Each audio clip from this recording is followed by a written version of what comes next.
El Senado romano. El poder que no se ve.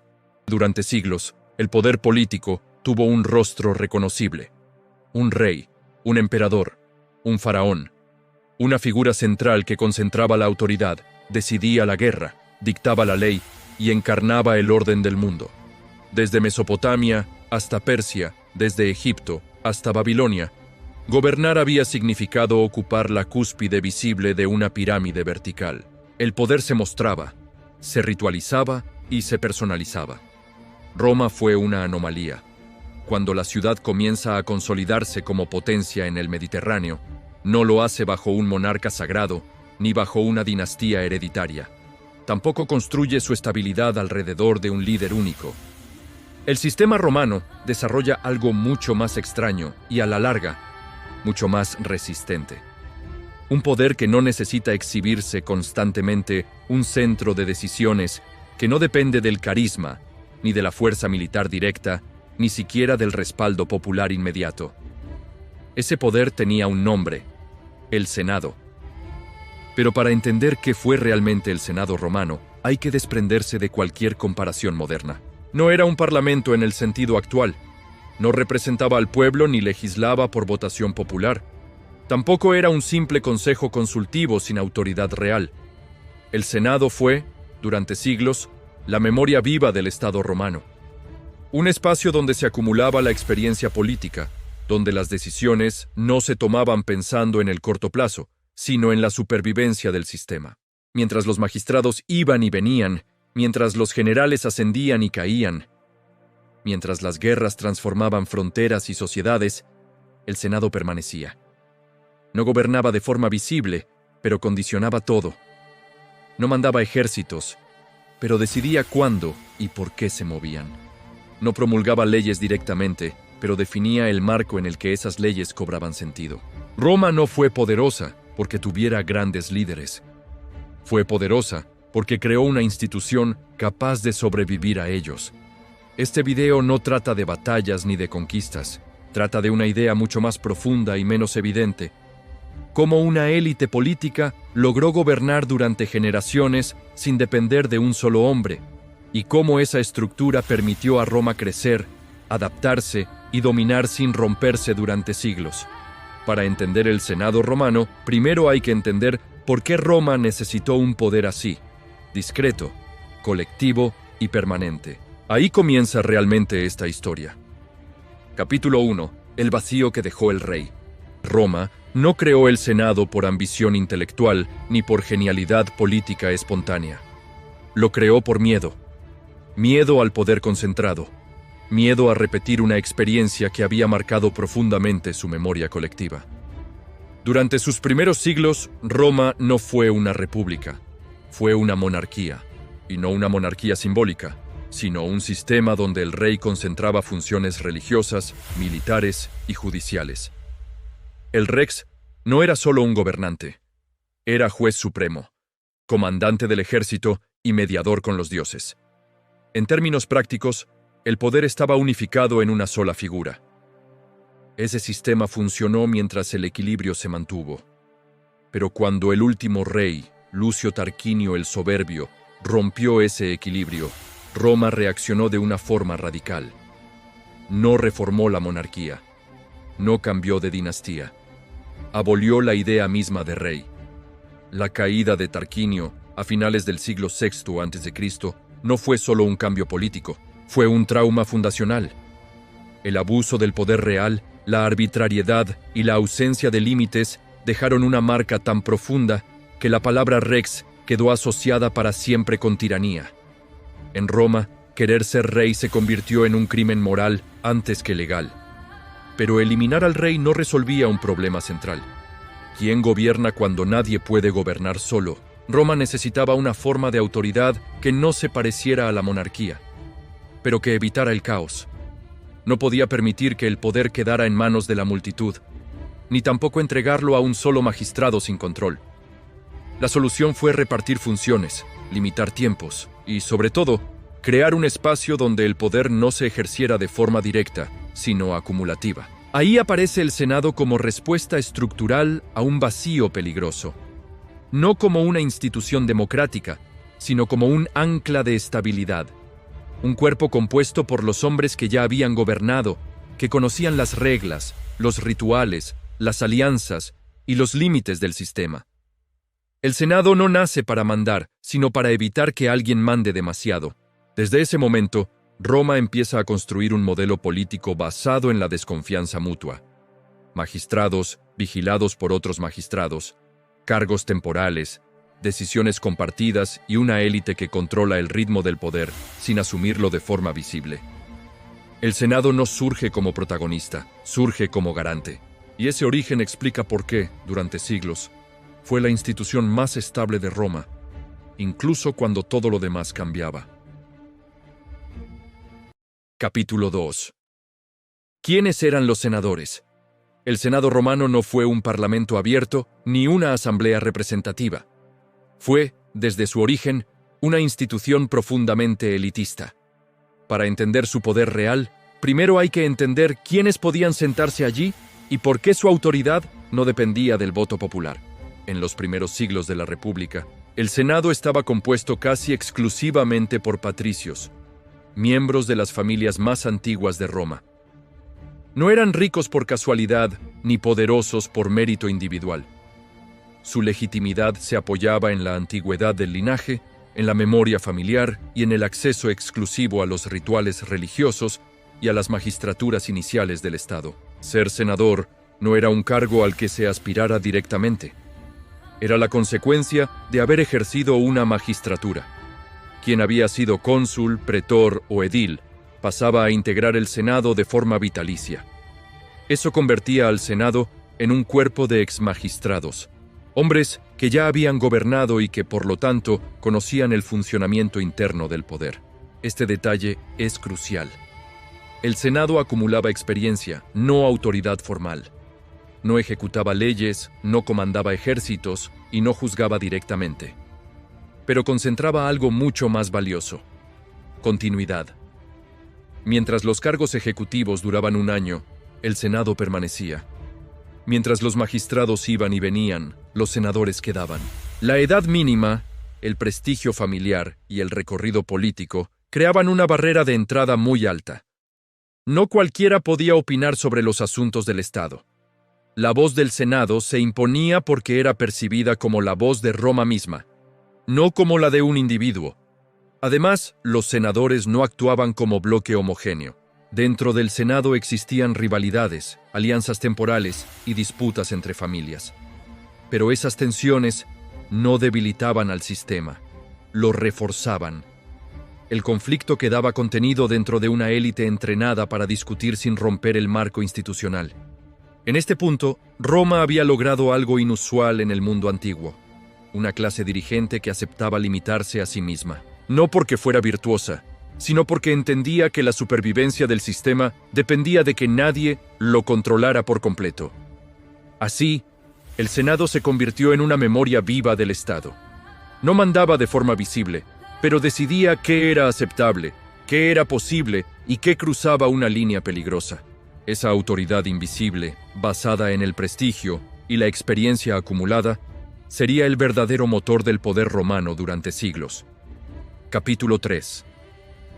¿Cómo funcionaba el poder del Senado? El poder del Senado romano no estaba escrito en una ley que lo colocara por encima del resto de las instituciones.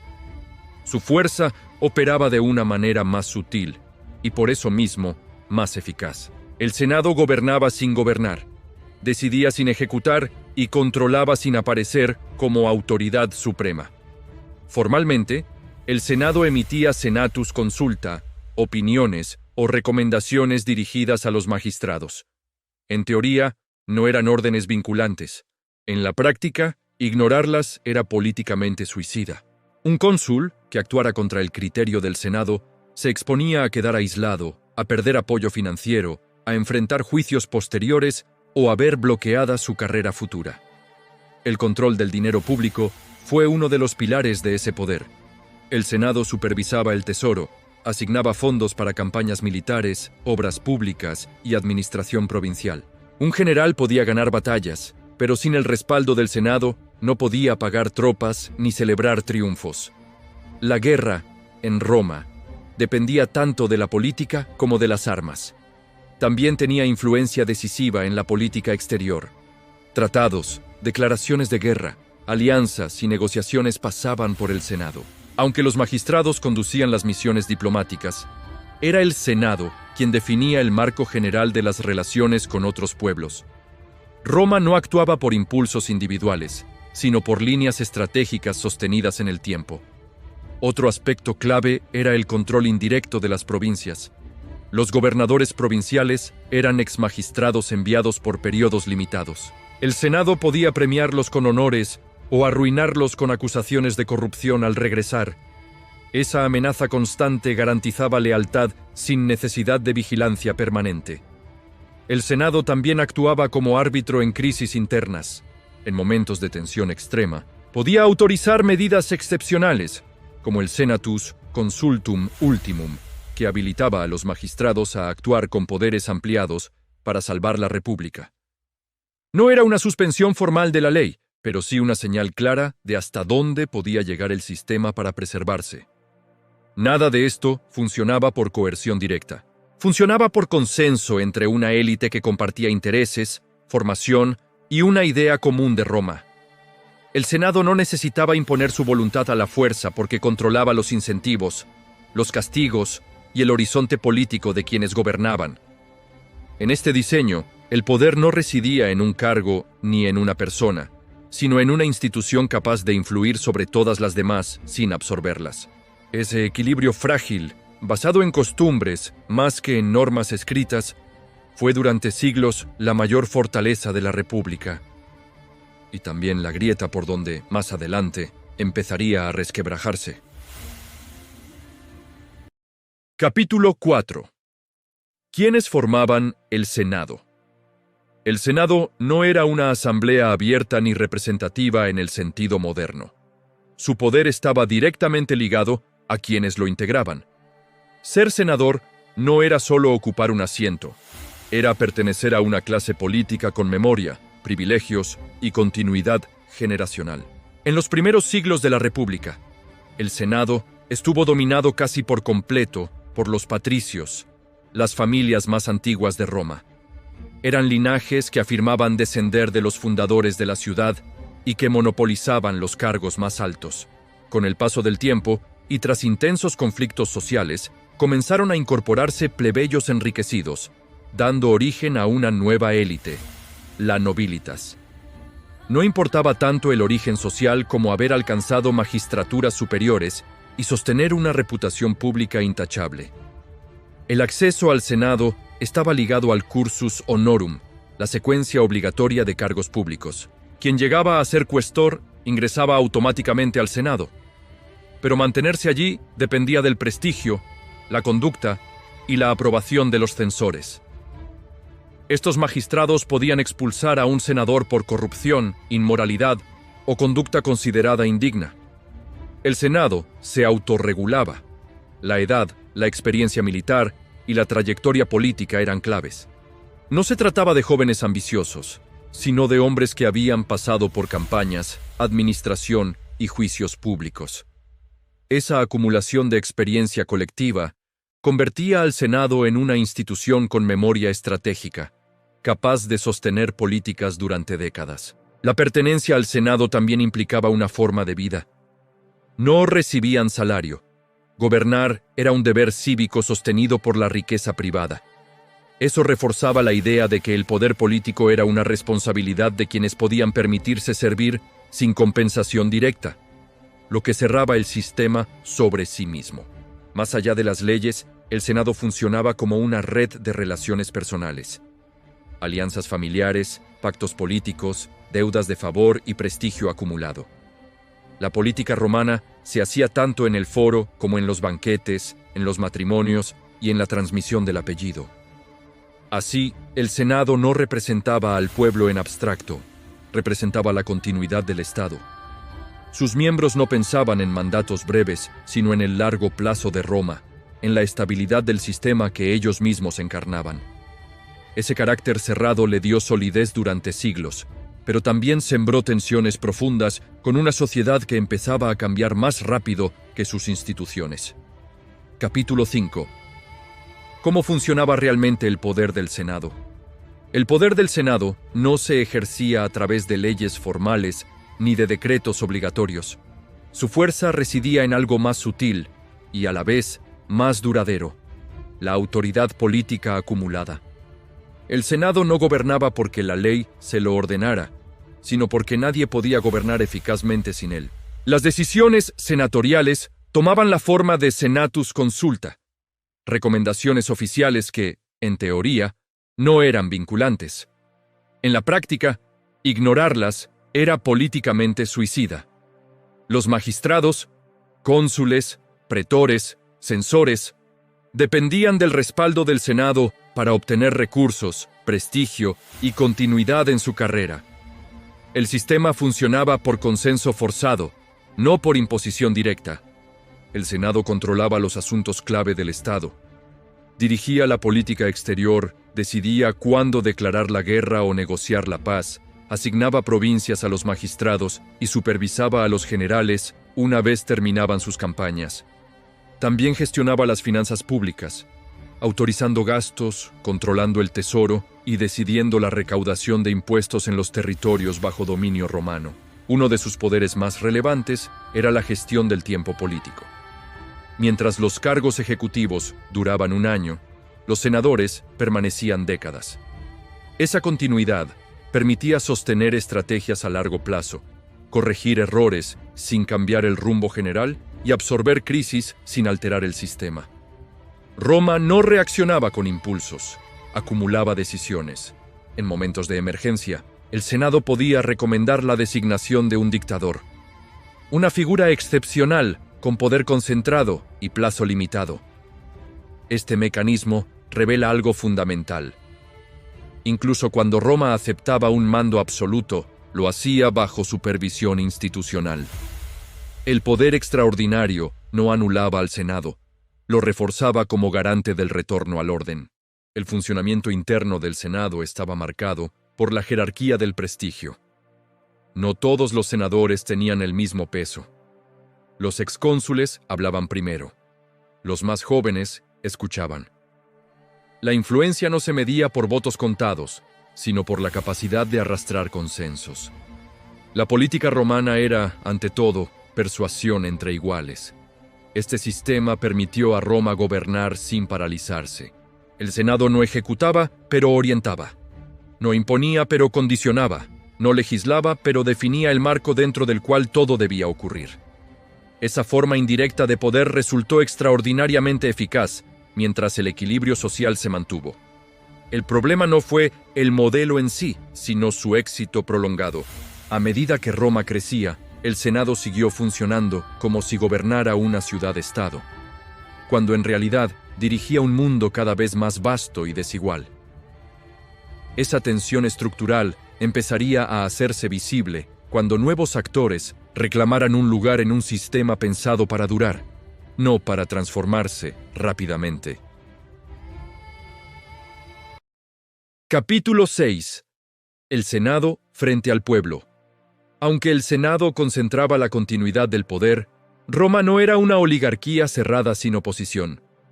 Desde muy temprano, el sistema republicano convivió con una tensión constante entre la autoridad senatorial y las demandas del pueblo. Esa tensión no fue un defecto accidental. Fue uno de los motores que obligaron al sistema a adaptarse. El conflicto nace de una realidad básica. Mientras el Senado estaba compuesto por familias con recursos, redes y tiempo para dedicarse a la política, la población romana, artesanos, campesinos, pequeños propietarios, sostenía el peso del ejército y de la economía cotidiana. Servían en las legiones, pagaban impuestos y defendían la ciudad. Pero durante décadas tuvieron una participación limitada en las decisiones centrales. De esa desigualdad surge una presión política sostenida que Roma no pudo ignorar. La respuesta no fue la eliminación del Senado ni una ruptura revolucionaria, sino la creación de contrapesos institucionales. El más importante fue el Tribunado de la Plebe.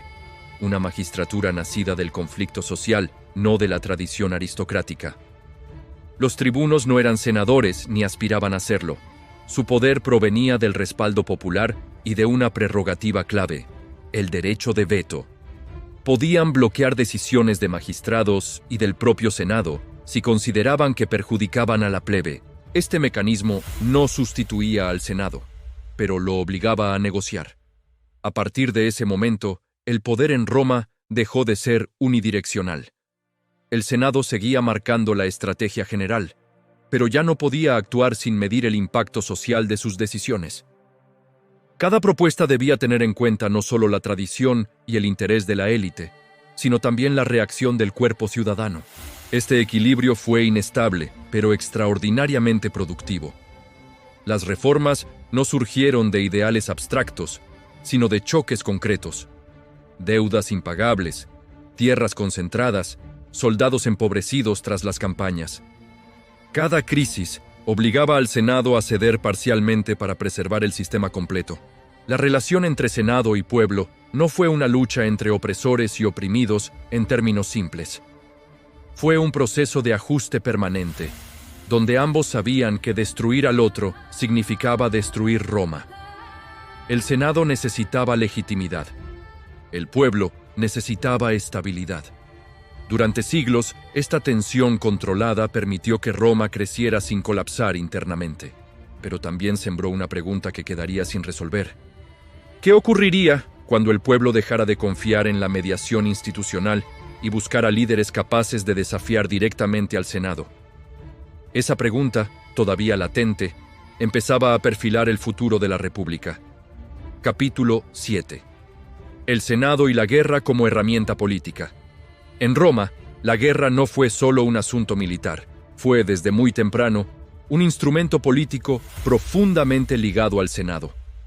A diferencia de otros pueblos, donde el ejército respondía a un monarca o a un caudillo permanente, en la República Romana, la guerra estaba integrada al sistema institucional y supervisada por quienes no empuñaban la espada. El Senado no marchaba al frente, pero decidía cuándo, dónde y por qué se combatía. Autorizaba campañas, asignaba recursos, evaluaba amenazas y, sobre todo, gestionaba las consecuencias políticas de la victoria o la derrota. La guerra era una extensión de la política senatorial, no un fenómeno autónomo. Esta relación se explica por la estructura misma del ejército romano. Las legiones estaban formadas por ciudadanos que, al terminar la campaña, regresaban a la vida civil. No existía un ejército profesional desligado de la comunidad. Cada conflicto afectaba directamente al tejido social y el Senado debía administrar ese impacto para evitar desestabilización interna. Las decisiones bélicas tenían múltiples capas. Una campaña podía servir para asegurar fronteras, pero también para aliviar tensiones sociales mediante el reparto de tierras, el botín o la apertura de nuevas oportunidades económicas. El Senado entendió pronto que la expansión controlada podía funcionar como válvula de escape para conflictos internos. Sin embargo, ese mismo mecanismo contenía un riesgo. Cada general exitoso regresaba con prestigio, lealtades personales y una reputación que podía competir con la autoridad colectiva del Senado. Mientras las campañas eran breves y el poder militar permanecía distribuido, el equilibrio se mantenía. Pero el sistema empezaba a tensarse. El Senado intentó limitar ese peligro mediante normas estrictas, mandos temporales, rendición de cuentas y prohibiciones explícitas de mantener tropas dentro de la ciudad. La frontera simbólica del pomerium marcaba el límite entre el poder militar y el poder civil. Cruzarlo armado significaba un desafío directo al orden republicano. Durante este periodo, el Senado logró conservar el control porque la guerra seguía siendo un deber cívico más que una carrera personal. El éxito militar reforzaba a Roma antes que a los individuos. Pero la expansión constante estaba cambiando la escala del poder y, con ella, las reglas implícitas del sistema. La guerra, que había servido para consolidar la autoridad del Senado, empezaba a crear figuras capaces de cuestionarla.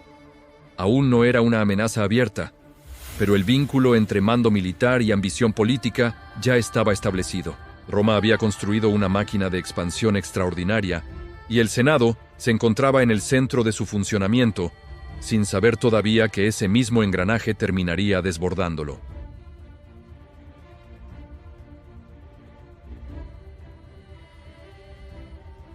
Capítulo 8. Prestigio, honor y poder invisible. En la República Romana, el poder no siempre se ejercía desde un cargo formal. Gran parte de la autoridad real se movía en un terreno menos visible, pero decisivo: el prestigio. El Senado entendía mejor que nadie que gobernar Roma no consistía solo en votar leyes o dirigir guerras, sino en administrar el honor, la reputación y la memoria pública. El prestigio romano no era abstracto.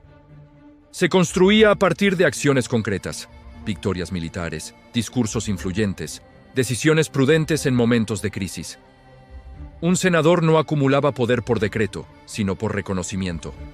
Cuanto más respetado era un hombre, más peso tenía su palabra, incluso sin ocupar magistratura alguna.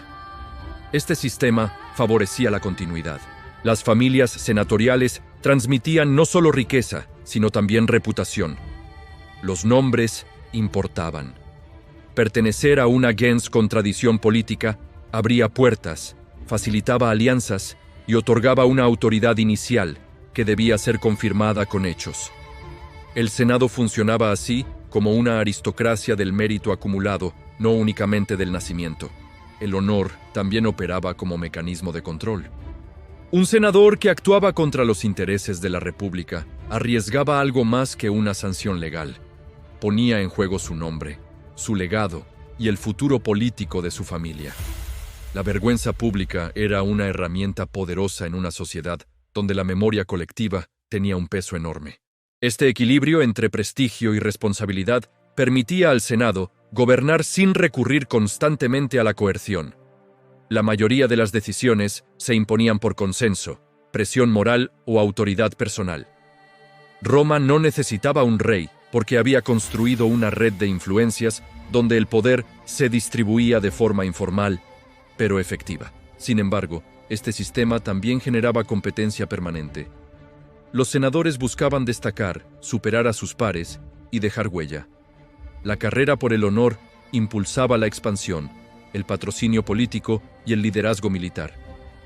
Mientras esa competencia se mantuvo dentro de límites aceptados, fortaleció a la República. Con el tiempo, la acumulación excesiva de prestigio en manos de algunos individuos empezó a romper el equilibrio.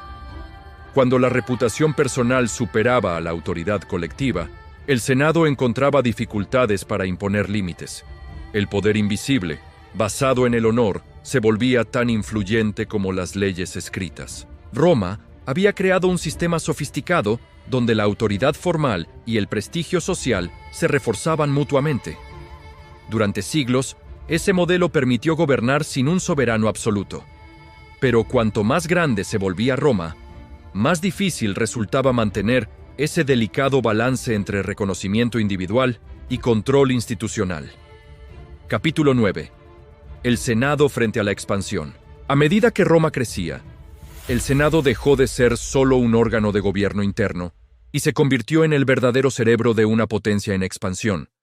Cada territorio conquistado, cada alianza sellada y cada conflicto abierto pasaba, directa o indirectamente, por su deliberación.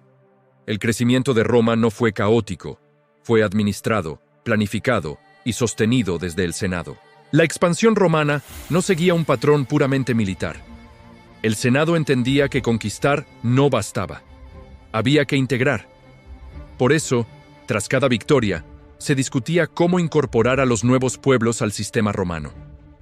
Algunas comunidades recibían ciudadanía parcial, otras conservaban sus leyes locales bajo supervisión romana, y algunas se transformaban en aliados obligados. Esta flexibilidad fue una de las grandes fortalezas del modelo romano.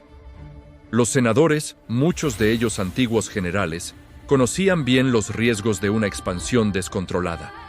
Sabían que un territorio mal gestionado podía convertirse en una fuente constante de rebelión. Por eso, el Senado supervisaba el envío de gobernadores, controlaba sus atribuciones y, al menos en teoría, exigía rendición de cuentas al finalizar sus mandatos. Este control no siempre fue eficaz, pero establecía un principio clave. La autoridad militar debía responder al poder civil. Un general victorioso no gobernaba por derecho propio. Su éxito debía ser validado por el Senado. Los triunfos, los honores y el reconocimiento público dependían de esa aprobación, lo que reforzaba la supremacía institucional sobre la ambición individual. La expansión también transformó el propio Senado. A medida que Roma dominaba Italia y luego se proyectaba más allá, aumentaban las riquezas, los contactos y las tensiones internas. Las decisiones senatoriales ya no afectaban solo a la ciudad, sino a regiones enteras del Mediterráneo. Gobernar Roma significaba, cada vez más, gobernar un mundo diverso y complejo. Este crecimiento trajo consigo un problema nuevo. El Senado, diseñado para una ciudad-estado, debía administrar un espacio cada vez más amplio. Las herramientas institucionales empezaban a quedar cortas frente a la magnitud del poder acumulado. Las decisiones eran más lentas, los intereses más contradictorios y las disputas más intensas. Aún así, durante un largo periodo, el Senado logró sostener el equilibrio. La expansión fortaleció a Roma y consolidó su sistema político. El poder colectivo seguía imponiéndose sobre las figuras individuales, al menos en apariencia. La República demostraba que era posible crecer sin abandonar sus principios fundacionales. Sin embargo, cuanto más se expandía Roma, más tentador resultaba para algunos hombres convertir ese crecimiento en poder personal. El Senado, que había sido el arquitecto de la expansión, empezaba a enfrentarse a las consecuencias de su propio éxito. Capítulo 10. Los hombres detrás del Senado. El Senado romano no fue nunca una entidad abstracta ni una máquina impersonal de decisiones. Fue, ante todo, un espacio habitado por hombres concretos, con trayectorias, intereses, virtudes y límites. Cada decreto, cada recomendación, cada silencio, estuvo condicionado por biografías individuales. Comprender al Senado exige, necesariamente, mirar a quienes lo ocuparon, porque el poder romano no se ejercía solo desde las normas, sino desde el prestigio acumulado, la reputación pública y la memoria política. Uno de esos hombres fue Catón el Viejo, símbolo de la Roma más austera y conservadora. Catón no defendía la tradición por nostalgia, sino por cálculo.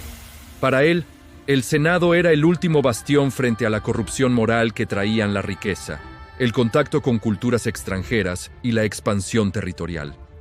Creía que la disciplina, la frugalidad y la obediencia a las costumbres ancestrales eran el verdadero cemento de la República.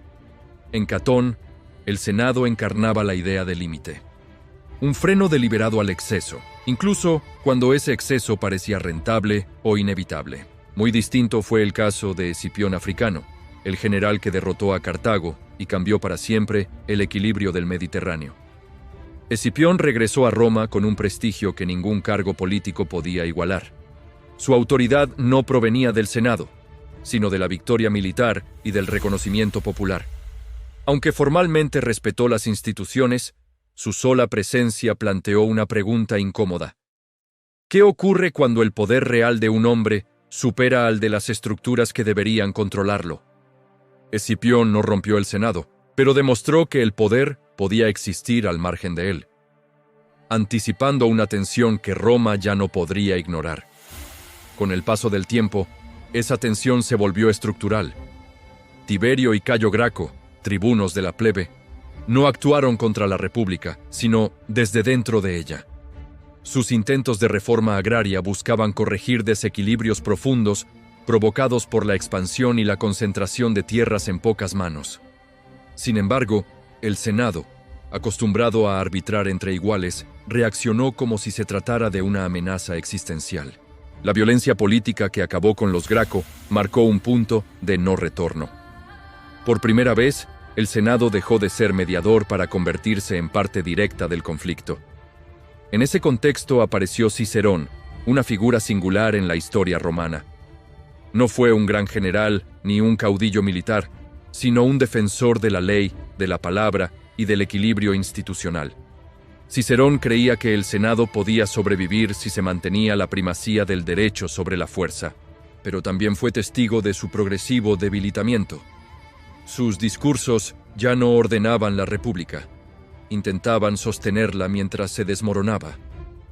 En su figura se percibe con claridad el agotamiento del modelo. El Senado seguía existiendo, pero su capacidad de resolver los conflictos fundamentales era cada vez menor.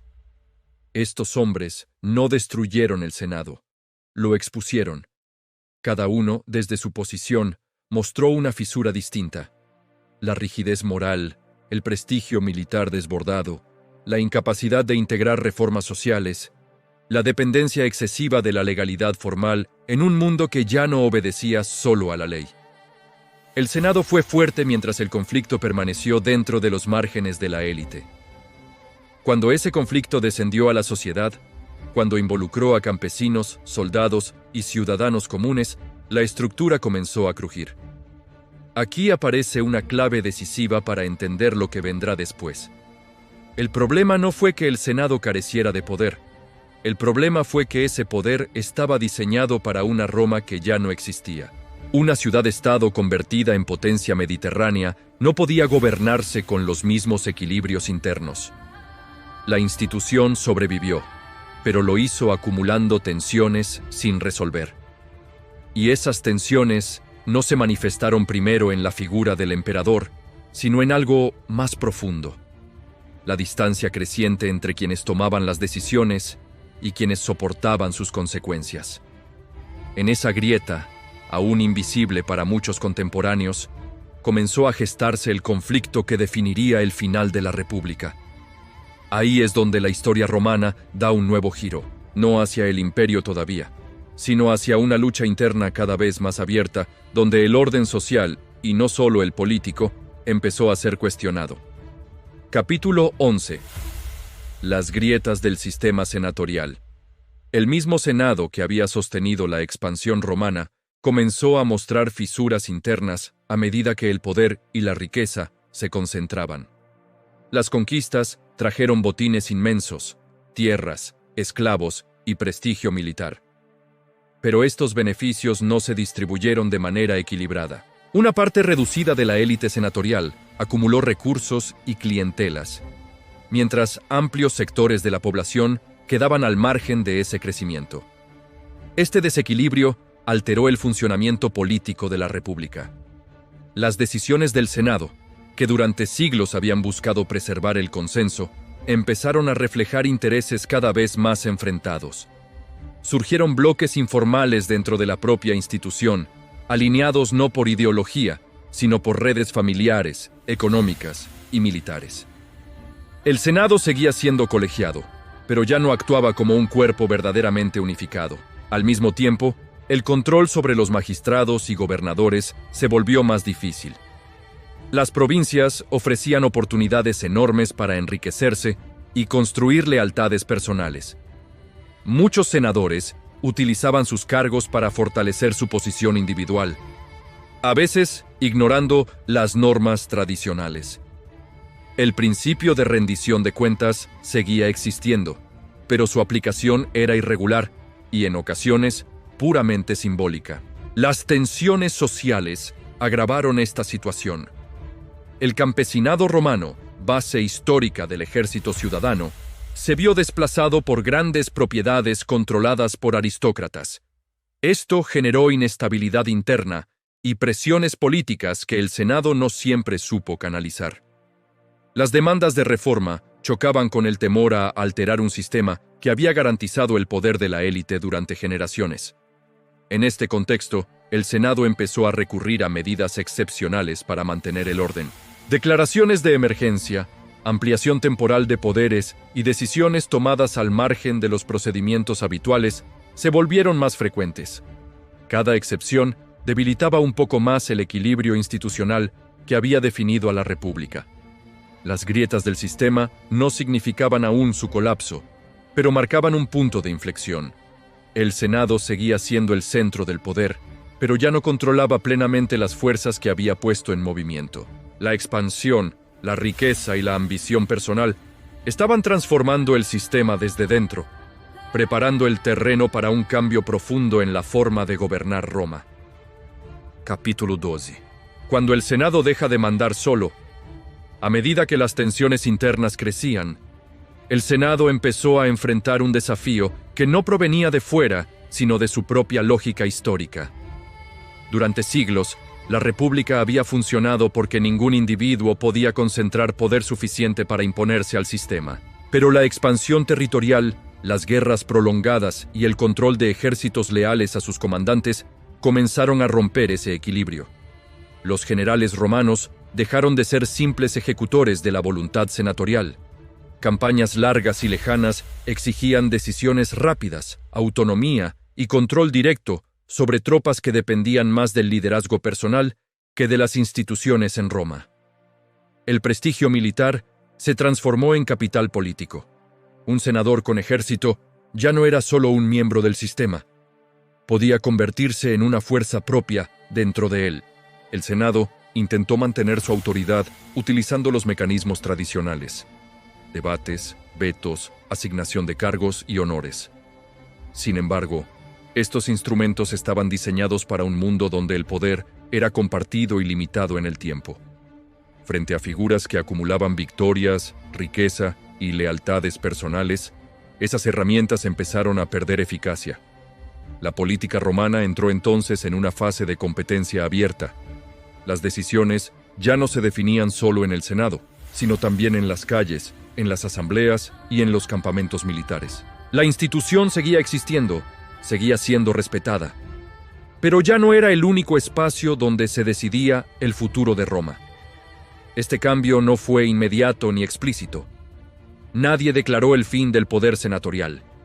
Al contrario, todos afirmaban actuar en nombre de la República. Pero en la práctica, el centro de gravedad se desplazaba. El Senado pasó de ser un órgano que gobernaba directamente a uno que negociaba, reaccionaba y, en ocasiones, intentaba contener fuerzas que ya no controlaba por completo. En ese punto, Roma había cruzado un umbral silencioso. El sistema republicano seguía en pie, pero su lógica interna había cambiado. El Senado, pilar del orden durante siglos, ya no mandaba solo, y esa transformación marcaría de forma definitiva el camino hacia una nueva forma de poder. Capítulo 13. El Senado frente a su propia contradicción. La paradoja del Senado romano se hizo cada vez más evidente. La institución que había sido creada para impedir la concentración del poder terminó operando en un mundo donde esa concentración se volvía inevitable. No por ambición abstracta, sino por las propias exigencias de un Estado que había crecido más rápido que sus reglas. Roma gobernaba territorios inmensos, poblaciones diversas y conflictos constantes.